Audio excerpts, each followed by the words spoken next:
My name's Gordon and this is my wife Becky.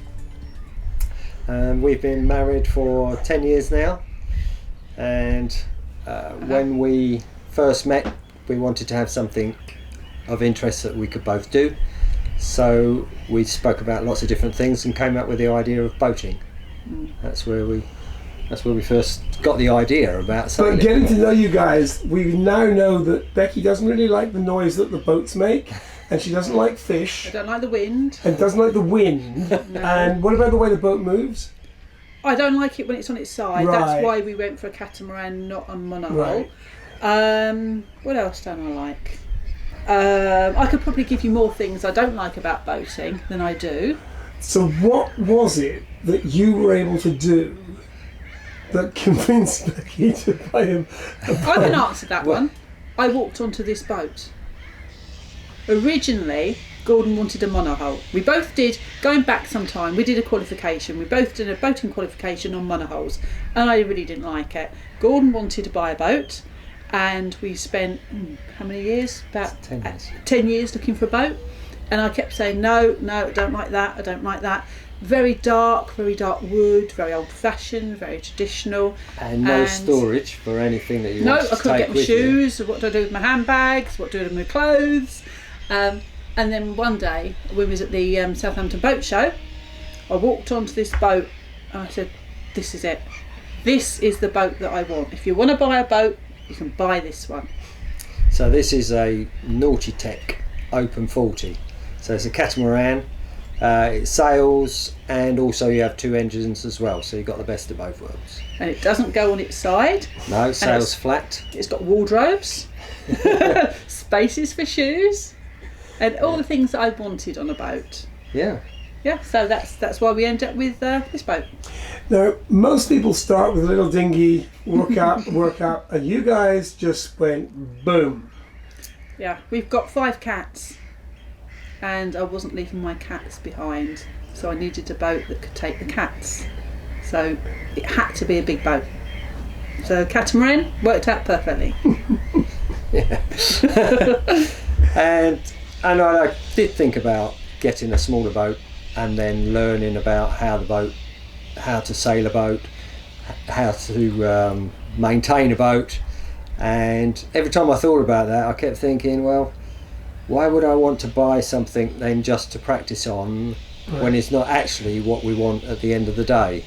So I kept thinking that was going to be a waste of time, and so we just kept pursuing trying to buy this style of boat.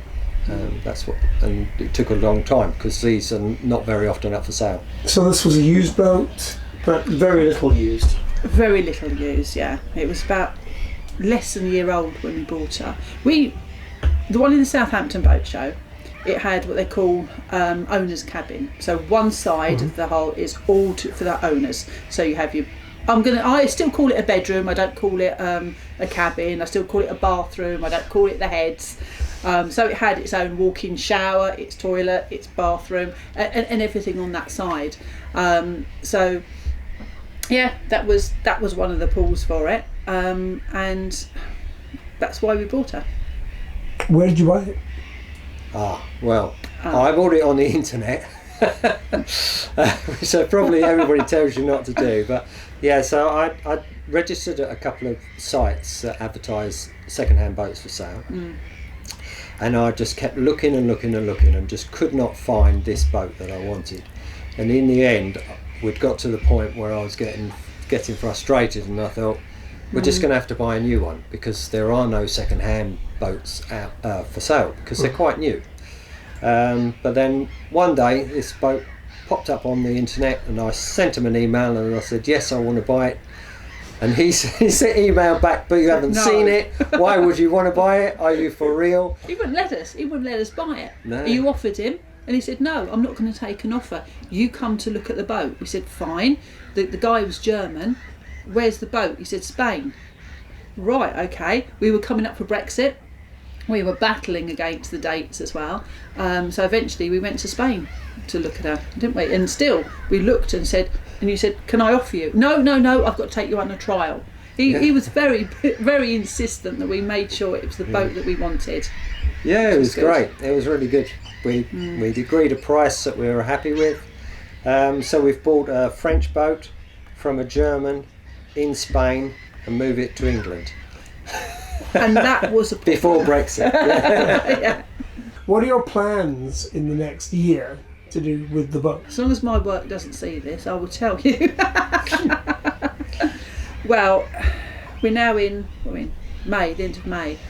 I'm hoping to leave my work beginning of July, and then hopefully Gordon will do the same. Yep. And take off. That's it. Put the cats on, put everything else on, and sail away. Yes, and due to the limitations of Brexit, we're going to head straight for Morocco, Right. which will be our first permanent residence for probably 3 to 6 months. We'll stay there, and then we'll work out where we can go from there once everybody knows what they're allowed to do with travel. And Yeah, it's yeah, because you've got no one's got it. you've got COVID to start with, and then Right. you've got Brexit Do you as think well. you'd stay in the Mediterranean, or would you just? We would like to. At the moment, Right. yes. We would like to. Yeah, and I think it's the experience we need. Bit Our, more our than- original plan was to harbour hop all the way down the coast of France, across the coast of Spain, down to Portugal, and then just gradually, over years, just work our way around the Med. But now that we can't, as we're from a third country, we can't do that. So, but we can do it in bite-sized pieces. So we can go to Morocco, and then we could go to Spain for a few months. We keep hoping things are going to change. I mean, things change weekly. I mean, obviously we've got COVID that is making things change. And what I think people don't realise is that Europe has always been like this. So if you're American or Australian or from New Zealand, you have to still abide by the rules. And so it's no different. It's just that England is part of that now, and we're shocked because it didn't used to be like that for us. So yeah, so if we can use Morocco as a base, and then spend some time, maybe eventually get into Greece, that's what I'd like. Greece, Turkey, Croatia, Italy, Turkey, Yes. Greece. Yes. Well, and then That would be great, yeah. possibly build up the confidence then to hop across the Atlantic to the Caribbean, to warmer climes, shall we say. But it might be that I fly and you take the boat. Yeah, I've got to find some volunteers to do the Atlantic crossing. So Steve, I'll look forward to that. Yeah, I'm grateful that my boat can't even think of doing that. Because when you get a boat like this, you kind of want to do adventures. You know, it's like Yeah, yes. yeah, it is an adventure, and when we arrive at somewhere, we're always, pumped up and excited. Pleased we got there. Pleased that we've got there, but also that we've achieved it, and it has been an adventure, and it's something that we've done together. Not everybody does it, and we don't want to get to the end of our lives and then say, well, what did you do? Well, we always thought about travelling, but we never actually did. But now I don't want any regrets. now we will. Yeah. I don't want any regrets at all. I mean, this was an idea we had 10 years ago. We want to give it a go. If it doesn't work out, if we set up on this journey and 8 months later we really don't like it, we can come back. Yeah. We haven't sold our house. We've still got a house to come back to. We can come back at any time we want. there's not the slightest chance of you doing that, don't you? Well, I think the weather's a big pull. I mean, the weather Yeah. is, and that is one of the reasons we wanted to do it. If we didn't do it by boat, originally we was actually going to just rent houses. But it's a bit more difficult with the cats. So it's easier, put them on here and take them with us.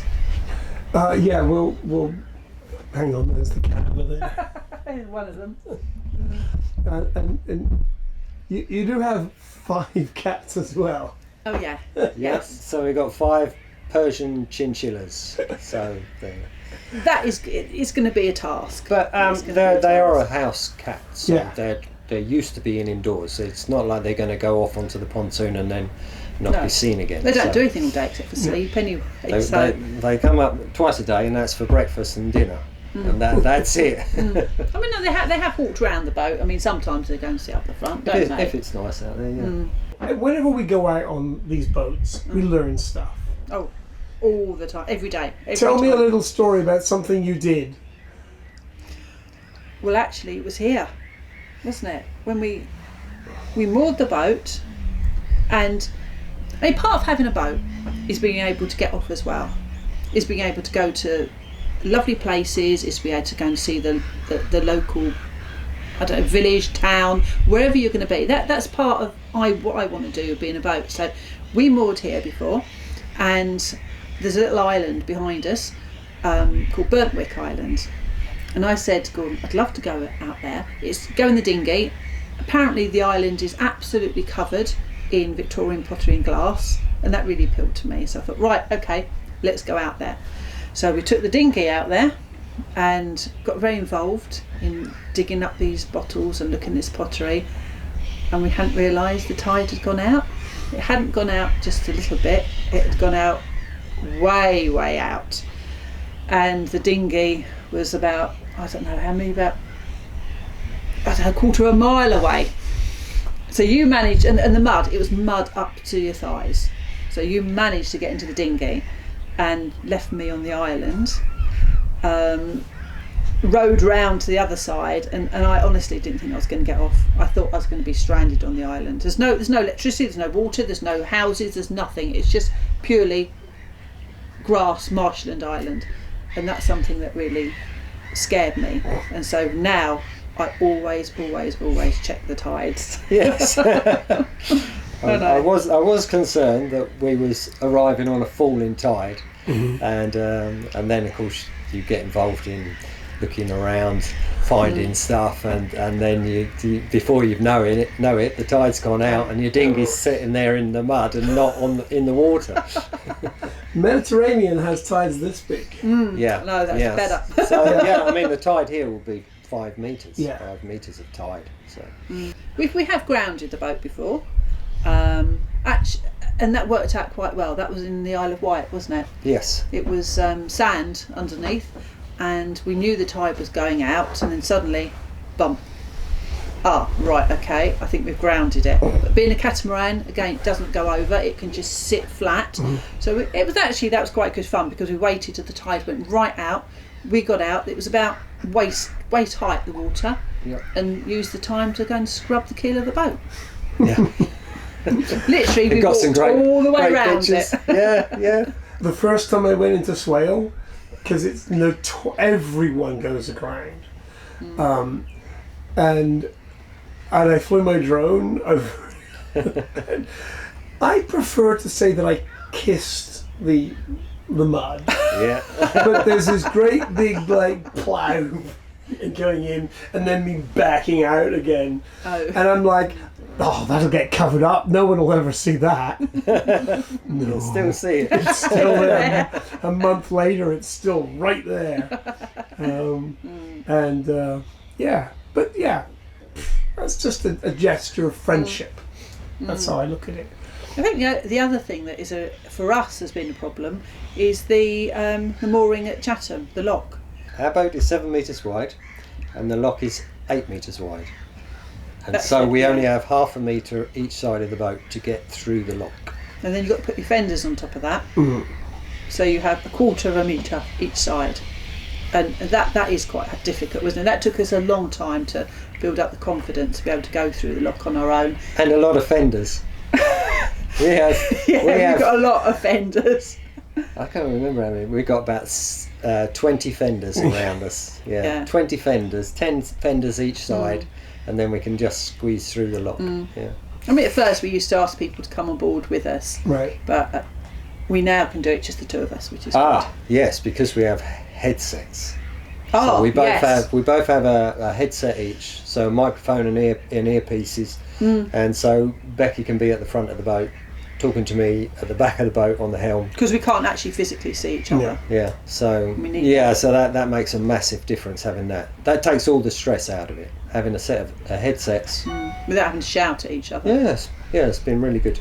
When we first went on holiday to Greece, and we did a a sailing course, and we had a 32-foot boat, and we had a young girl teaching us the basics of sailing for about 3 or 4 days, and then after that we went off with the flotilla, and we was allowed to sail by ourselves. Right. Just a short distance. We was given a chart, we was told where to meet everybody, and there'd always be staff there to help if we got into any problems. There was a radio that you could call them. So we did that, which was the basic competent crew qualification. Oh, And then, right. and then when we got back, I was really keen, and so then we did our day skippers, and that's when you really start learning a lot more about tides and sailing, and it's a 5-day course in a classroom and a day's worth of exams. It was I think. intense, a real intense week course, wasn't it? And then that's classroom based, and then there's a week of sailing as well. So that combined is, I would recommend that to anybody, because once you've managed to achieve the day skipper, you should be able to do most things. Obviously you're constantly learning every time you take the boat out, because nothing is the same. Yeah. But you've got the basic knowledge. You know how to find out where you are on a chart. If your electronic chart plotter breaks down, you can find yourself on a chart.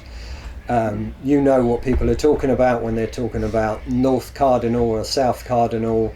Everything from tying up the boat. Yeah, how to tie a engines, knot. yeah. It's also quite scary. It is quite Yeah, scary. we knowing take it quite seriously. We do know that it's dangerous, because I've been out in a Force 10 several times, so not on this boat. not on this boat, but so I know what it can be like. It's a massive adrenaline rush if you're with a group of lads and you've got an instructor with you who's been doing it for 20 years. Then it's fun for lots, you know. It's really fun, but it's not what you want to take the family out on. It's not a nice summer's day sailing off into the horizon. It's not like that. But I would still recommend getting a course, because you spend however much you've decided to spend on a boat. You want to go out for the day and then bring it back at the end of the day without having to call the lifeguard to come and give you assistance. So, and a boat is a big investment, and to go on a 2-week course to give you the basics is money well spent. Because this is going to be our home. Yeah. So we need to look after it. We need to know how to maintain it, to look after it, and to keep it. Otherwise, we haven't got a home. So, yeah, I mean, it is important, but like you say, it's always learning. Every time we go out, something is different. Even this morning, when we came through the lock, the wind was from behind us, and we said, we've never done it like this before. The wind's never been behind. Let's see what's going to happen. And you can't. You're at the mercy of the elements. You can't really relax until you're actually anchored up. And even you also, when you're anchored up, you can't relax at all. Yeah. But all the time, when you are out there, you are looking at the buoys, looking at the markers, looking at the waves, the wind, everything, all the time. I mean, I know this boat has got some fantastic electronic equipment. The autopilots, you can actually steer it from indoors, you can do everything, but you still can't just go to sleep and think, oh, let's hope it gets there. You have to be conscious all the time. Even today, as we was coming up to here, we motored to start with, then we put the sails up, and then we were sailing. Very nice. It was about 10 to 12 knots of wind, and then by the time we'd sailed up the river a little bit further, we was getting 17 knots of wind to 20 knots of wind. And now, at that point, I'm starting to think, right, so we're getting overpowered now, so I've got to make a decision whether to reef in the main sail, take the sails down altogether, because we don't want to get into any difficulties, so we can put the engines on. I'm thinking ahead. I don't need to wait until, now we need to make a decision, and I'll need to have made that decision 10-15 minutes before we decide to reef the sails. Yeah. And that's the beauty of it, because it's never boring. No. And we work together on it all the time. Yep. And it's something that's, I don't know whether it's actually brought us closer, or we respect each other and have learnt to, we've got, I suppose, our different specialities. There's certain things you prefer doing, messing around with, what I call messing around with the sails. Oh, I love the sails. messing about with the sails the sails. are up, that's fine, they're going. But oh no, you have to tweak it here, tweak it there, pull this rope, pull that one. Can't we just carry on as it is? No, we can get a bit more speed out of it. I quite like doing the navigation. I quite enjoy doing that. Yep. And I've got my own particular jobs. I do all the fenders and I do the anchor and things like that. Yeah. So it's your boat basically, and your first mate there is very cooperative. Yeah, does what I tell him. So Yeah, it's teamwork. You got to work together. yeah, so you would recommend people doing stuff like this? Because I would. I mean, I know so many people that they're just so set in their ways, and it's like, no, come on. No, Well, absolutely. we would recommend people doing it. We've just spent 8 months of the year sat indoors, thinking we'd want to be out on the boat, we'd want to be doing stuff.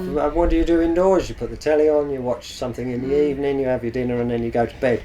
But when you're on the boat, you're thinking, well, you're not thinking about going to bed, you're thinking, where's our destination? How are we going to get to that destination? What's the tide going to be? Can we get it? How long is it going to take us to get there? It's going to take us 4 hours to get there.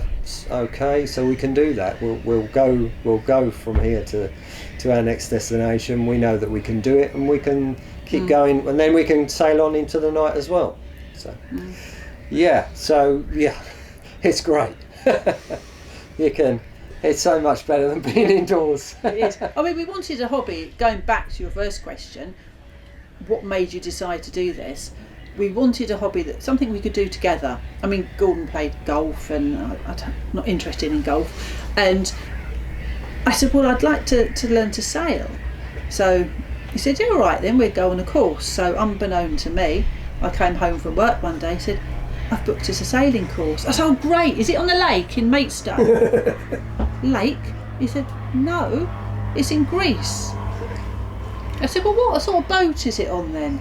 I said, well, it's a 32-foot boat. I said, oh no, I just want dinghy sailing. So that's actually how it started, because we then ended up going over to Greece to do this It was sailing lovely. on the boat. It was lovely. It was absolutely lovely. It was nice. Once we was let off on our own, we just found a little island, dropped the anchor, and then you dived off the back and sailing around this little island, swimming around this island, and then we had some lunch there. And, yeah, we just thought, nice. that's it. That's us hooked. Yeah. Cool. That was fantastic. So we are now in Lagos, which is in the Algarve, southern part of Portugal. And the reason we're here is because we got to a place where it was decent weather, and it was at Christmas time, and we wanted to stop and sort of set up base for a few weeks. And so that's why we're here. Right. And how was your journey there? Long. Well, we set off from England. We first of all went to the Channel Islands, and the reason we went to the Channel Islands was because we had to get the cats their health certificates before we entered Europe. So we got those, and from there we went across the Channel to Roscoff and followed the North French coast along. I know our original plan was to go to Morocco, but things changed. COVID changed a lot of that. Yeah. Morocco closed its borders, and also we kind of had second thoughts really about going straight across the Bay of Biscay or harbour hopping. I personally wanted to see as many places as we could, so we decided it would actually be better and safer for us to harbour hop all through France, Spain, and down into Portugal. So over the last, how many months now? September? Just under 4 months we were travelling. And we've been to an awful lot of different places all the way down. We left, we was full of excitement and, well, let's get up and go. And And we had our very first journey, which was from Chatham all the way down into just off the Isle of Wight. We did overnight, so that was our very first overnight sail, which just under a couple of 100 miles, and that was great. We did a bit of work on the boat there, and then we left for Guernsey. We were in A Coruña in northern Spain, and we'd ordered quite a lot of bits and pieces from England. Because of Brexit, they never ever arrived. We waited total about 6 weeks for them. Nothing ever came, so we actually had to leave, and we told them just to send them back. So there's certain things that we have found really, really difficult getting hold of. Well, anything generally. We order it when we can from a German site or a French site and get them to ship it over because it's all Europe. That's better. But anything coming from England, we've got no chance of getting. So we did bring a lot of spares with us. You did, didn't you? And then when we see them, if we go into Chandlery or we stop at a marina and they happen to have spares, you will sort of, we buy these in case we need them. Because we left at the end of the year, like you did and we did. We haven't had the benefit of sunshine. We've been just trying to keep ahead so that we can be sailing in the warmer weather, and we've constantly be conscious that, well, we love it wherever it is that we've anchored, and we'd say, God, this is just fantastic, isn't it? We'd like to stay another week, and then we'd say, yeah, but you can't really, because we need to get down to the warmer climate by December for sure. So this year we've had to just keep pushing. So we're going to set off on our 2022 adventure early, maybe March. So we'll have a lot more time to explore all these different places that we will see along the way. And it's going to be very different because it's going to be, at the moment, as you've said, we've been trying to keep ahead of the weather. Some places are actually quite cold. I mean, we were in Porto, and we actually had coats on. I mean, we've got T-shirts on now and shorts most of the day, but in Porto, it was cold.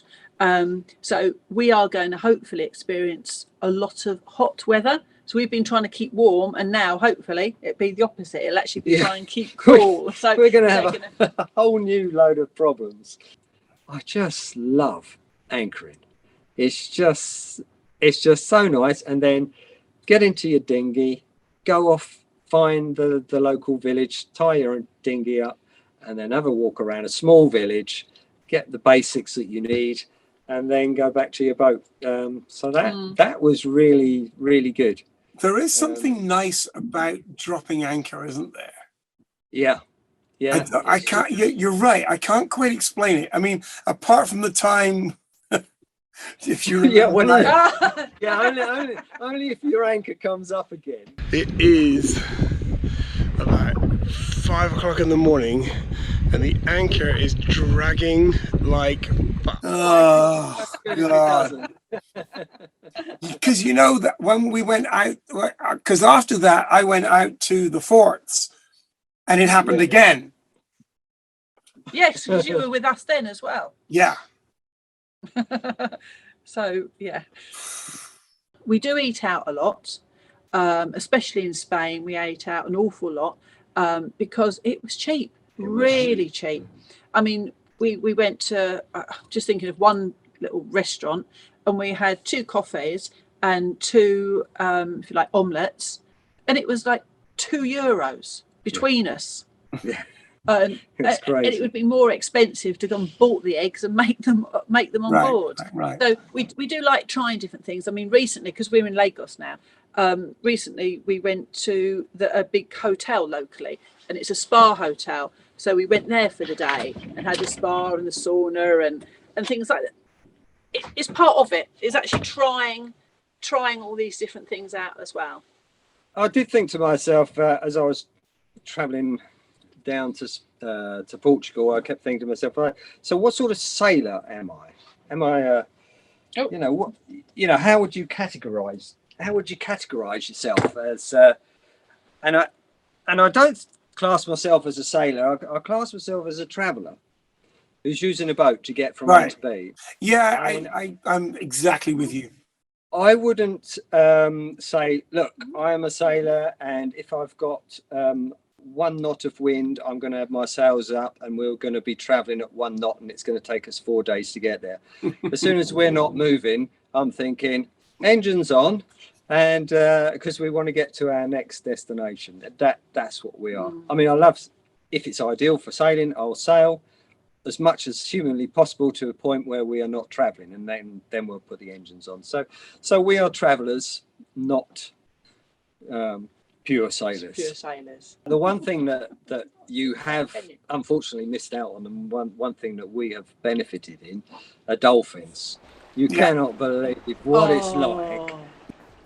The dolphins swimming around your boat underneath one bow and into the other. So, I mean, emotionally, when you first see it, it's overwhelming because you just don't think that's possible. You just think, oh, I'm just going to go to France and then travel around, and you don't know what you're going to see. But once you see them coming towards you, you can see them in a distance.